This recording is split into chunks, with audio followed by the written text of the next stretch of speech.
R.Kelly. All this drama has upped his streams. It's upped his sales. Um, Yeah, yeah, that's crazy. Will Smith's wife, Jaden Pinkett Smith, she like made a video asking why, and wanted to be like, well, what do you think? Anytime a big headline happens with an artist, their numbers go up always. Yeah, yeah, Especially because I kind of dug deep here. I watched the whole series. It was very interesting, but also very shocking and disturbing. Definitely, I think he has people working in like the justice system, in the police system, because there's a lot of stuff, like a lot of behind. It's like behind the scenes almost, because it doesn't get brought up as much of all the shit he's done. But yeah. um, And also remember that like this stuff isn't recent. Like we've known right, about R. Kelly for a minute, and I mean, he's obviously not as popular as he used to be, but he's still around. So yeah, no, for sure. I mean, especially for like me and you, like we grew up in that R. Kelly era. yeah. See, we that's the thing. We didn't know. All we knew were these great songs by him. We didn't get to hear about all the weird headlines because our parents didn't tell us that stuff. Probably. Right. No, yeah, definitely. And that's a great point too. So, his biggest songs, like pretty much his biggest hits, like "I Believe I Can Fly," Right. that was on the Space Jam soundtrack, Yeah. and that Yeah. came out during his big case with I think when he got caught with the child pornography, or I think when Yeah, like the underage, like the minor. underage Yeah, that tape whole that thing. came out, right?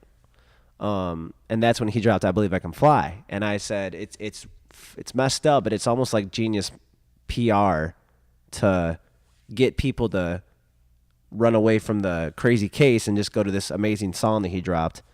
He's an interesting case, man. I mean, like I said, he's stuck around for a really long time, and I mean, we didn't know all this stuff until this came out. But we knew the majority of what he's been accused of, and he's kind of just stuck around. So I don't know, he's an interesting case, man. I don't know. That's why I really think he has people in different It systems would make because sense. he's I mean, it done so really much would. messed up stuff, dude. It was just like, and it's weird Yeah, how and he's just allowed to like stick around in the industry. Like like there I was an interview. There's some crazy clips. Like a big thing about it from the whole takeaway, also from the 6 episode series, was that a lot of the women that he's with are young black women. So yeah, it's like we yeah, don't care about black women is a big point they were trying to make and kind of make a point about, yeah, because they said, if this is all white chicks as this is happening to, America would be freaking out about it, and it'd be all the headlines. But because of it being young black chicks, it wasn't getting covered as much, and so that's why I think the series was great to kind of. I mean, it's weird for me as a R. Kelly fan. I don't know what to do. yeah. No, I mean, it's definitely a weird situation, but Messed up I don't know. enough. I mean, as far as I've seen a lot what you said with the black women. I don't know. Maybe it's just me personally, but I mean, maybe that's how we are as a society. I can't quite comment on that. I Yeah, guess. right. That was a point that a lot of the girls in the even in the series were making about it. Just saying that Right. Definitely. Definitely. And I with mean, I get it, there was but like a lot of I don't know. movements and stuff. He's a weird case to me. Like Well, and then I don't know. you think though, like think about, so Trapped in the Closet was a weird. He almost made it comedy to kind of run away from. He wants to. It's like he's getting some of his stories out probably in this Trapped in the Closet, but then towards Yeah. the end, it was getting so crazy with, there's midgets in it, there's grandma and grandpas in it. You know what I mean? It got so it was like a comedy, but Right. It got so obscured by like the I don't know like the fourth or fifth chapter, but yeah, no, yeah, yeah, no. yeah, I mean, you're definitely right. And I mean, Ignition. I'm pretty sure Ignition came out in '04, yeah. which Okay, was right in the height of all of that. So yes, yes, like yeah. I don't know. That was another song that they pointed out on the series that was one of the main songs he dropped during a big case situation. Yeah, that was in the middle of all of that stuff, and Yeah. that's still a huge hit today. I mean, Oh yeah. you know, Well, and remember we even covered that weird "I Admit" song. Remember that? yeah, A couple- that like 23-minute apology, yeah. like not apology track, but when he was just venting for like 20 minutes straight. Well, his thing has always been he like tiptoes around it. Like he won't come out and say, "Yes, I like 14-year-old girls." But Right, yeah. what I But saw was yeah, no, you're absolutely, yeah, you're spot on with that one. there's this interview that they did back in like 2000. early 2000s or something, and this guy questioned him and said, "Do you like teenage girls?" And he said, and R. Kelly replied, "What do you mean by teenage?" So, and he said, "I got 18-year-old, 19-year-old friends." Yes, like that's what he was saying. But like he married Aaliyah, and she was 15. Yeah, she was I had 15 no when clue they about did. that. Yeah. So I mean, there's a lot of stuff on it. You should check if you ever can, Zach. Check it out. No, I'm Check it out. definitely It's planning on it. interesting. I haven't got it's around to messed it up. quite yet. I've heard some pretty crazy things, but I'm definitely gonna get around to it very soon. Well, yeah, and that's another thing is it's getting a lot of people upset. Let me read you this quote real quick, Zach. I gotta take the phone away real quick, but I gotta give me a sec here. Okay. Guy from Shark Tank. He said this. He said this today on Twitter. He goes, "Watching Surviving R. Kelly.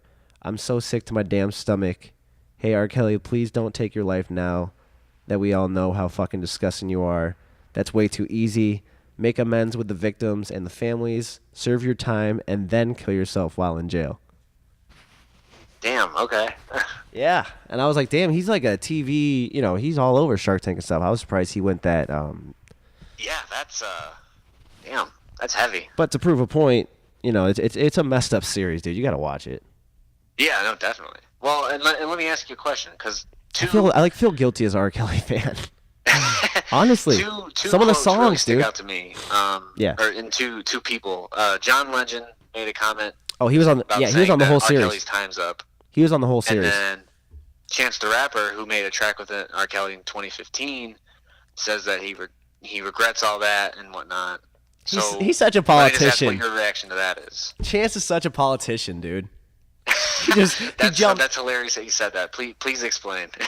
Well, because back in 2015 when he made that song with him, he definitely Yeah. knew about the tape that had been. Hell yeah, we That's did. a culture thing. That's what the whole series. I mean, I'm kind of copying this series and just giving it to you, but the R. Kelly thing is a culture thing. You got Boondocks. They did a cartoon episode. South Park covered it in an episode, like Trapped in the Closet.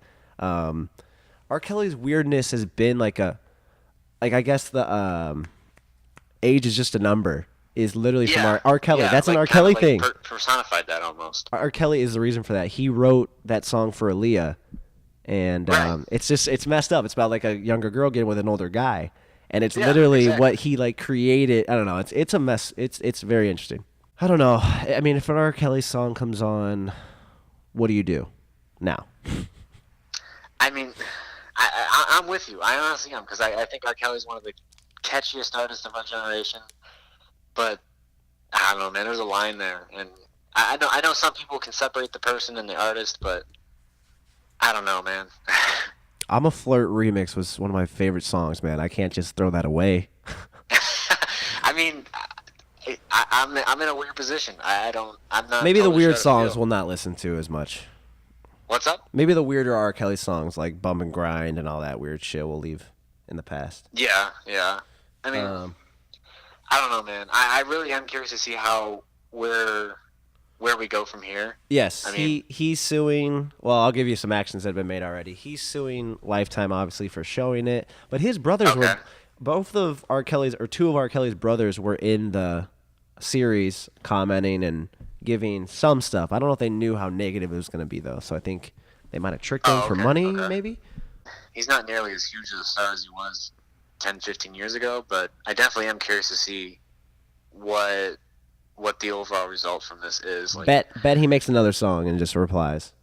just a fucking 30-minute song and just Yeah, but I still think that R. Kelly has people in all the systems, judicial I mean, and police. if you look at the timeline of this whole thing, I mean, that wouldn't be shocking, honestly, because just the way he's been able to kind of dodge all of it for so long, it wouldn't be that surprising, honestly. He's like the OJ of R&B kind of, but OJ got caught for other stuff, so I don't know.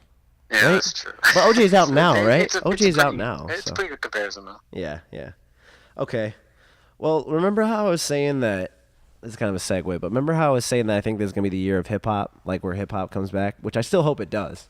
Right? Yeah. I'm kind of feeling like it's gonna be the year of R&B now. I feel like this is gonna be the year that R&B. What leads you to that?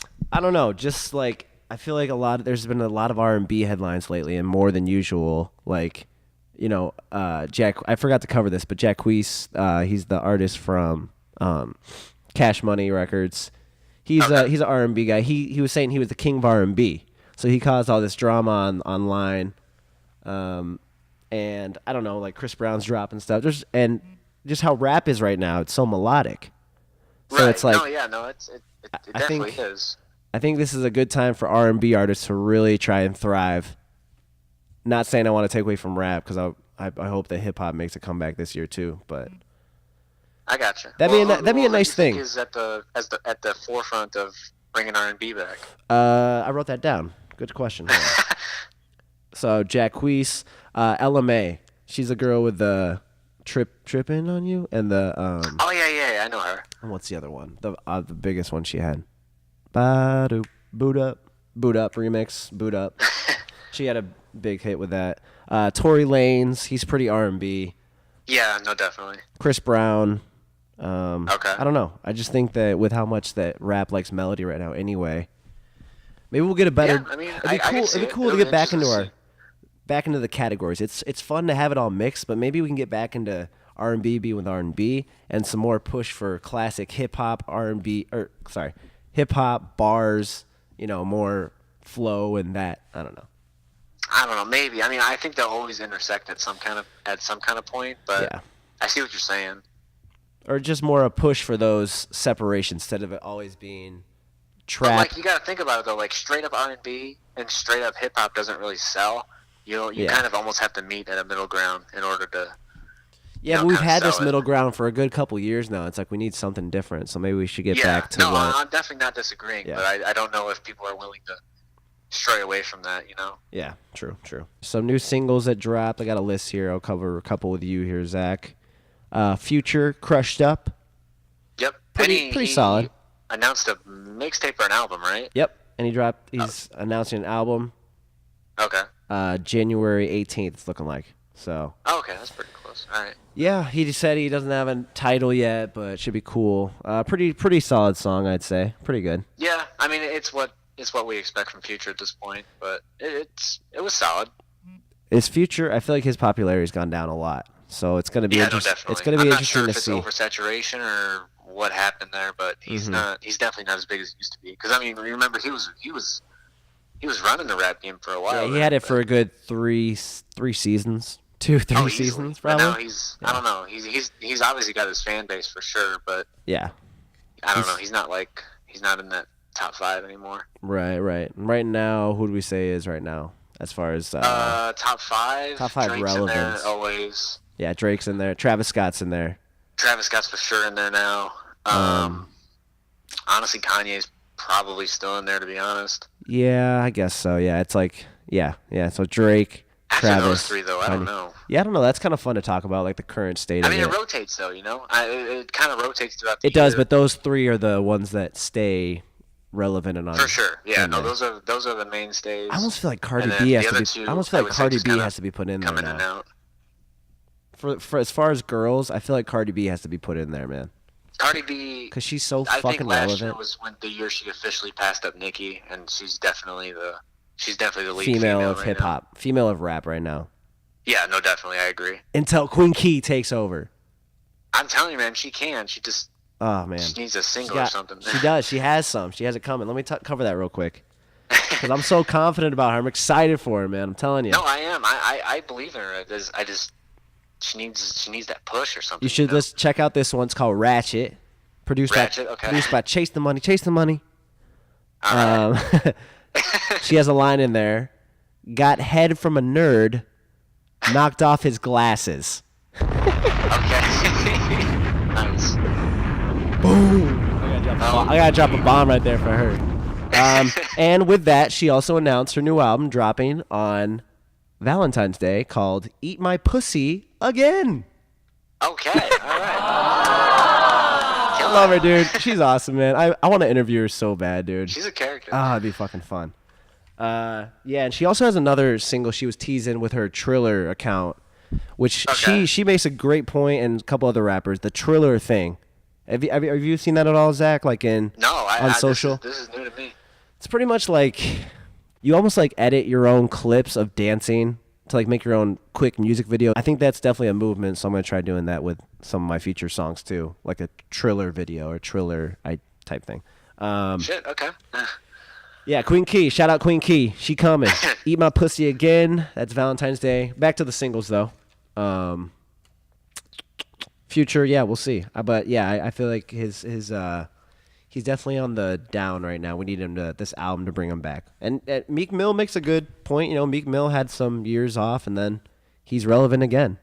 Yeah, no, he's really kind of getting the respect he's been chasing for a while now. Like that with that last album, he's really coming together now. Championships is better than I thought it'd be. By the way, I still it's pretty go back. good, honestly. Yeah. And it's got some listening power on it. I keep going back every so often. It's solid. It honestly is. So better. I go back to it more than I thought I would. Yeah, no, definitely. I'm on the same page. Okay, so I need to cover this guy. I owe this guy this.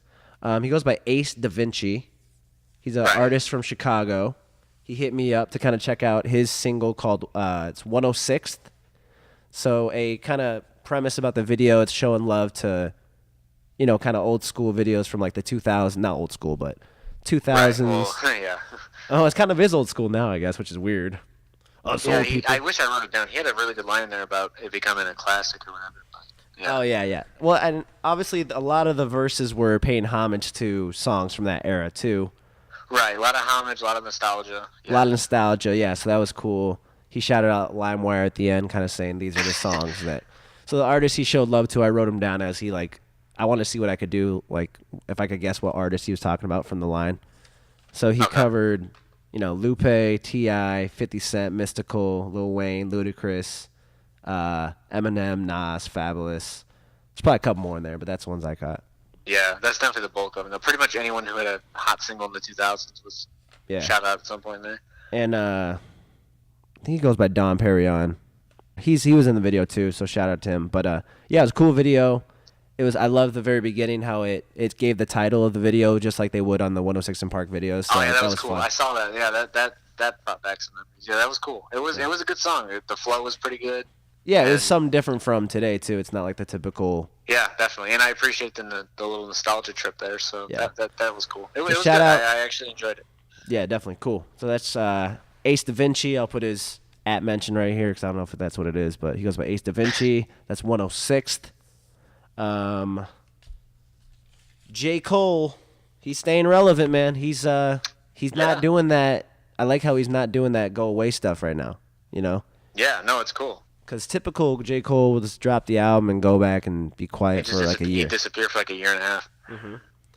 But apparently he's dropping a Revenge. It's called Revenge of the Dreamers 3. Yep.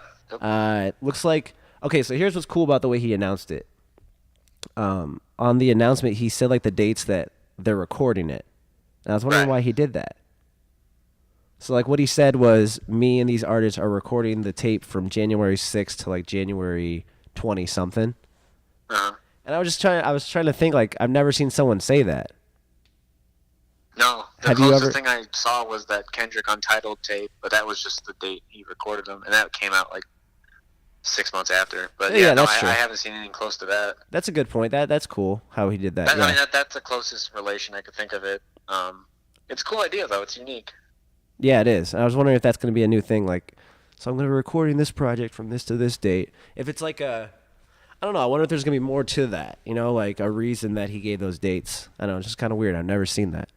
Yeah, I don't know. It's an interesting rollout. So I'm curious to see kind of what comes out of it, honestly. But I mean, it's J. Cole, so it's gonna more than likely be pretty solid, J. Cole, but that's the thing. It's not just J. Cole anymore, man. It's J. Cole. It's Jid, he's pretty mainstream talk now. Yeah, no, that DiCaprio too is huge for him. Right. So we got J. Cole, Jid. That was a very big stepping stone for him. Yeah. And then we got Baz. I gotta figure out how to say that. He's kind of been around for a little bit. Yeah. And he's good too, man. I'm excited for Dreamville. I think. Yeah, no, Dreamville's got some. They got a solid little roster of talent over there, honestly. Right. So yeah, good for J. Cole for staying relevant. Yeah, definitely. And keep doing features and stuff. That's pretty tight. So Tekashi 6ix9ine. Was he 2018 Slim Shady? Ouch. Oh, these are fucking hurting my ears. Sorry, go ahead.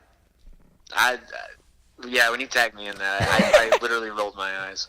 Yeah, good. It's the idea. No, man, he's not. He's not. And I'm like the Eminem hater on this podcast. Let me read the argument. Or can you have the phone. Pull it up real quick and read me the arguments from it. I can't remember exactly what it was.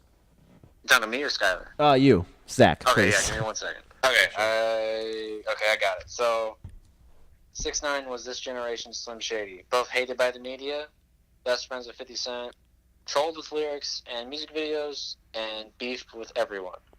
Yeah. I don't know about the troll with lyrics and videos. I mean, I guess Eminem. Oh, yeah, never mind. Eminem did, but Tekashi didn't really, like, troll in the videos. Like, he didn't dress up as... No, he just trolled on, like, Instagram and shit. Like, not so much his music. But... Did he ever dress up as an artist, like, to fuck with him? No. Eminem did. Right. Yeah, and put him, like, in their music videos. So I don't see that. I see the 50 Cent friends. That's kind of funny, because, I mean... He called him his child. I mean, shit. Making beef with everyone. Eminem did beef with a lot of people. Yeah. Most relevant rapper because of that at that time. You know, I mean, that was the biggest.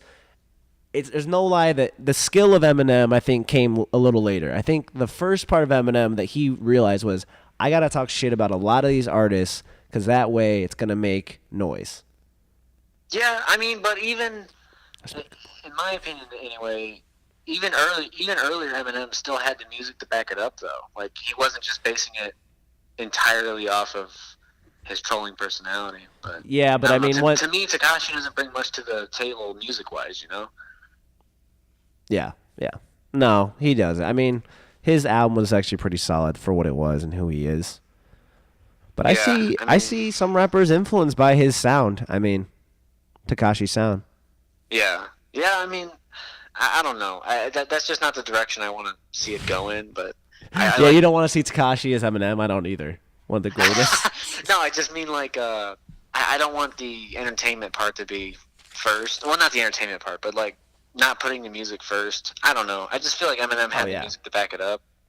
He wasn't just basing it entirely off of just starting shit. But yeah. I don't know, man. Maybe I'm wrong. Well, I was watching an interview recently too, where someone said, you know, you have stars and you have people that make good music. I mean, some people are just stars because they feel entitled, and when they walk into a room, you just know. You haven't even heard their music. Now, some people make really good music, and then that speaks for it eventually. But it's like, do you know offhand? I know he doesn't do a ton of media, but do you know offhand if Eminem's ever talked about Tekashi? Like, if anyone's ever asked him about him? Nah. You know what? I don't think he's ever mentioned him. Because I don't think I've seen anything. I'm just curious. I'm curious what he thinks about him. But yeah, that would be fun to know, man. Definitely, because of the comparison too. Well, that's what I'm saying, man. Does he see what he's trying to do, or does he think it's corny? I don't know. I want to see what he thinks about that. Yeah, he needs to make that damn podcast and just talk about what he thinks. Man, that was such a good idea. Gosh, Eminem, do it. Get on it, Marshall. No, but get on it, Paul, because Marshall can't do his own moves. Apparently, he needs Paul. Oh, that's true. Come on, Paul. Yeah. So we're just going to do our first cipher here. This is going to be Saturday, January 19th. Okay. Hopefully. Nice. What's it mean when it's like to be or like hopefully that date? To be decided. Oh, TBD. Little TBD. TBD. So, yeah, that's for the cipher. I got the beat already that we're all going to rap to. Okay, perfect. Rizzo Productions. Okay. He's the guy that produces for Slump a lot. So he's going to be supplying the beat.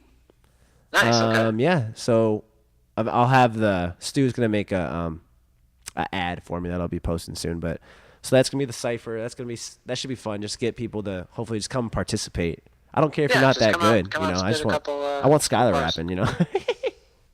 Zach, you got to spit. You want me to spit? I do. If you come, you have to spit a 4 bars. Oh, I better start right now then. 4 bars. That's it. I'll try to muster up something. That'd be awesome.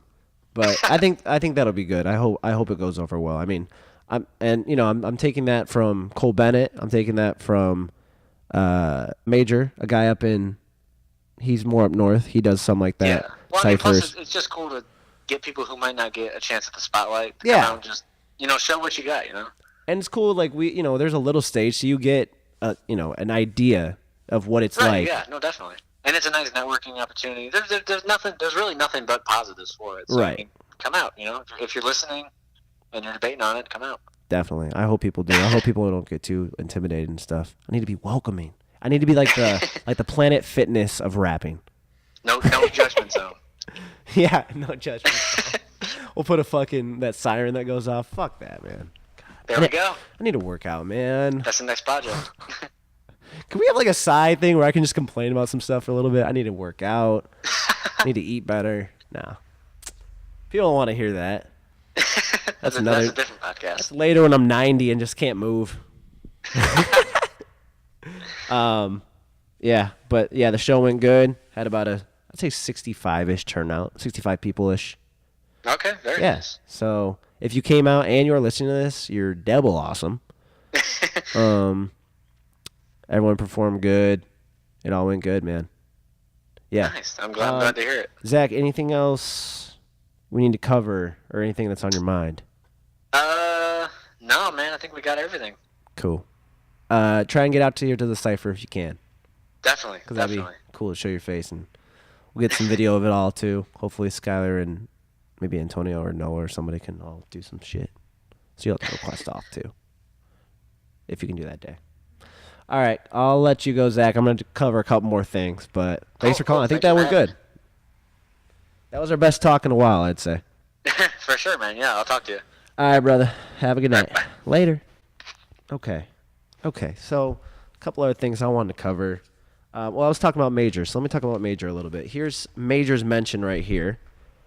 He has been on his grind, man, and he's a big influence for me. I'm not going to lie about that. I've seen him on Facebook networking a lot, building a lot with his recording studio, him and shout out 905 Productions. I've actually recorded with them one time, so that was really fun to knock two songs out, actually. Me and Hasty were up there. Major's been on his grind. I saw him working with FBG Duck and their company a lot and having them record there and stuff, so it looks like he eventually was able to get a song made with him. So that's Major and FBG Duck. The song's called Come Get Her. They got a video out for it. It's a cool video. They both have a lot of energy. Here's a couple lines that I grabbed from it. FBG Duck said, "Smoke at least 3 zips a day, ... pothead. Smoke at least 3 zips a day, pothead." Like that, like you. What's that flow called? It's the Drake flow. And Major, he was killing it, and he was definitely getting some top. I'm just going to say that because there's a lot of that mentioned in there. Shout out Major. Keep killing it, man. You and 905 Productions. I see you guys working every day, and it pushes me to keep doing what I'm doing. So shout out to you guys for being an influence for me, and I hope to get you guys here and we can all collaborate and work. That'd be awesome. Lil Pump dropped a song called Butterfly Doors. Did you hear it, Skylar? Butterfly Doors. You like Lil Pump? Who does? Who does? Is it just white kids that are like 15? Probably. Huh. It was pretty good. I mean, Lil Pump's all right. He just never does it for me. I like Smoke Perp. Smoke Perp is fun. Lil Pump's cool if I'm in the right zone, maybe. Gucci Gang was cool.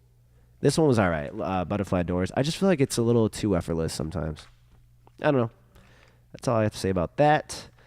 I was featured on a single with Sad Dad. Song's called Phone Call. Pretty much got kind of like a Lucid Dreams type beat vibe. And we kind of did our auto-tune thing on it. I actually really like the song a lot. I'm pretty happy with how it turned out. Check that out. That's Sad Dad. That's my guy Zach, does the lights for me. He's also an artist. He's multi-talented. That's Sad Dad Phone Call featuring me. Check that one out too. If you're still listening, I love you. You made it like 20-some minutes. Good job. Yeah, a lot more coming, like I said. Cypher, Saturday, January 19th, TBD. Working on my next big show here. Maybe we'll get them. I'm hoping to. We'll see, man. That's episode 28. Thank you for listening. It's 2019. What's your new goals for this year? If you're still watching right now, comment that below. Goals for this year. Yeah. Peace out.